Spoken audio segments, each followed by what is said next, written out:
On May 19th, 1536, Anne Boleyn, the second of the six wives of England's King Henry VIII, is executed at the Tower of London. There's a lot to unpack to understand how this came about. 27 years earlier, and 7 weeks after assuming the throne, Henry had married his first wife, the Spanish-born Catherine of Aragon. Catherine was actually the widow of his older brother Arthur, who died at age 15. Arthur's death is what put the young Henry in line to be England's next king. Henry became king at the death of his father 8 years later in 1509, and then married Catherine when she was 23 and he was just 17. Over the next 24 years, however, Catherine failed to provide a male heir. Her only surviving child was a daughter, Mary, born in 1516. So, Henry began pursuing Anne Boleyn after she became Catherine's lady-in-waiting in the mid-1520s. There is some dispute over the date of Anne's birth, but she is thought to be about 10 to 15 years Henry's junior. Henry believed that Anne would be the one to produce that coveted male heir.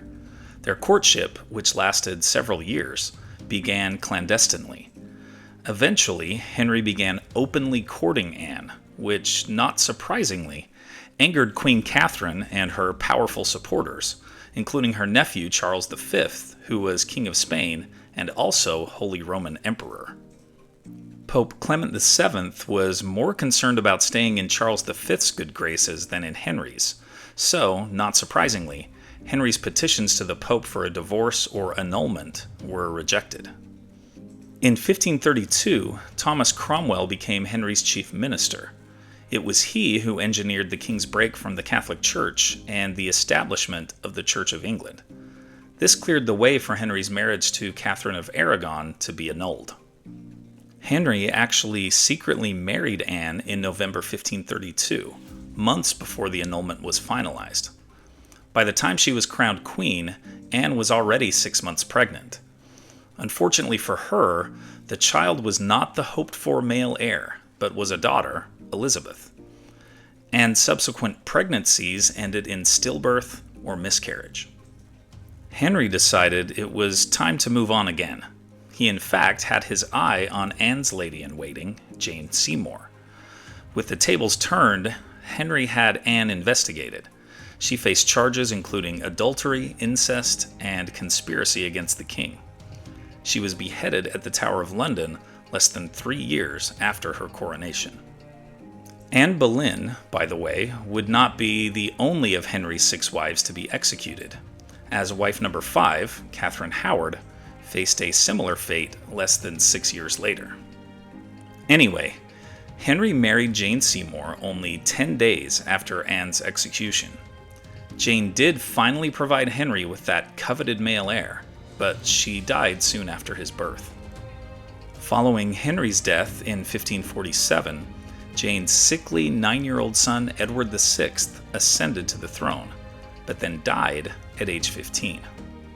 Edward was followed by Catherine of Aragon's now 37-year-old daughter Mary, whose 5-year reign earned her the moniker Bloody Mary. After Mary's death in 1558, Anne Boleyn's only surviving child became Queen Elizabeth I at age 25, and ruled England for 44 momentous and transformative years. Here are other events that happened today in history.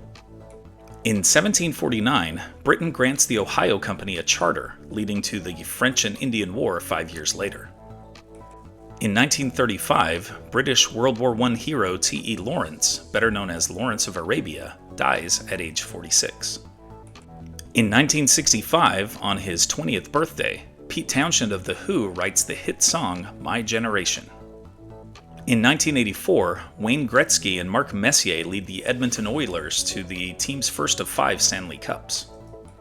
In 1997, in Hong Kong, the first person dies from the H5N1 avian flu outbreak, which lasts 8 years. In 2018, British Prince Harry and American actress and model Meghan Markle marry at Windsor Castle. In 2020, a report shows that coronavirus lockdowns have caused a 17% decrease in world carbon emissions.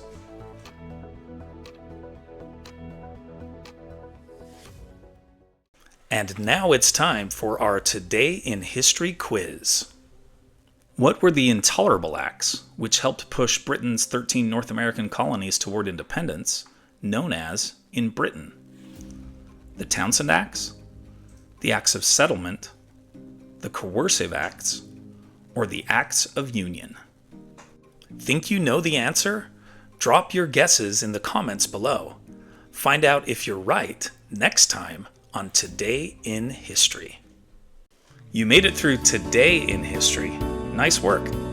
Now treat yourself. Click the video on the right for what happened yesterday in history. Still can't get enough? The link on the left's got the whole playlist buffet. Want to make history a daily habit? Click my face in the middle to subscribe.